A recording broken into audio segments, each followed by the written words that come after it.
What if I told you that two people can walk through the exact same day and experience two completely different realities? One sees opportunities, the other sees obstacles. One sees kindness, the other sees rejection. And here's the scary part. Neither person is necessarily seeing reality as it truly is. They're seeing what their brain has been trained to look for. Your brain is constantly filtering billions of pieces of information every second. It simply cannot process everything, so it makes a choice. It searches for evidence that supports what you already believe. In other words, your brain presents to you the version of reality you told it to look for. Today, we're diving into the fascinating neuroscience behind this phenomenon and how it may be shaping your entire life without you realizing it. Right now, your eyes, ears, skin, and other senses are collecting an overwhelming amount of information. The amount is so massive that your conscious mind can only process a tiny fraction of it. If your brain tried to process everything, you'd be mentally overwhelmed within seconds. So God created a solution: a filtering system. Neuroscientists call part of this system the Reticular Activating System, or RAS. Think of it as your brain's personal gatekeeper. Its job is deciding what information deserves your attention and what gets ignored. Without it, you couldn't focus on a conversation, read a book, or drive a car. The problem? The RAS takes instructions from your beliefs, fears, expectations, and goals. What you repeatedly think about becomes what your brain prioritizes. Let's do a simple experiment. Imagine you're planning to buy a red car. Before making that decision, red cars seemed ordinary. You barely noticed them, but the moment you become interested in buying one, suddenly they're everywhere. On highways, in parking lots, at traffic lights. Did the number of red cars increase overnight? Of course not. Your attention changed. Your brain started filtering for red cars. This phenomenon is known as selective attention, and it doesn't just happen with cars. It happens with opportunities, relationships, money, success, and even your identity. Now here's where things get dangerous.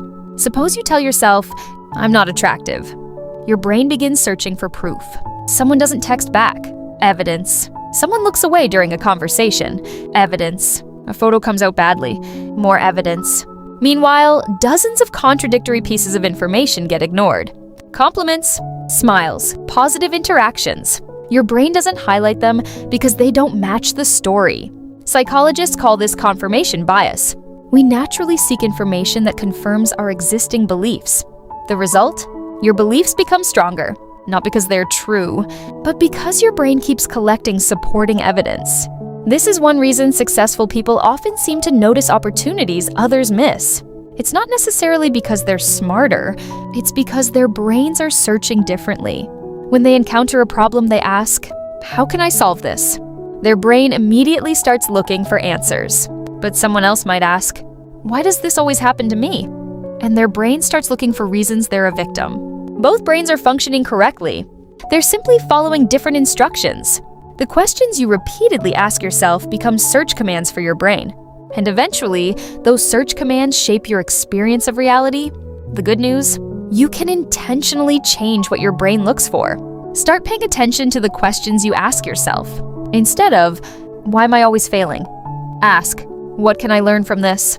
Instead of, "Why am I unlucky?" Ask, "What opportunities am I missing?" Instead of, "Why can't I change?" Ask, "What small step can I take today?" These questions direct your brain toward growth rather than limitation. Over time, your mental filter begins to shift. And when your filter changes, your experience changes too.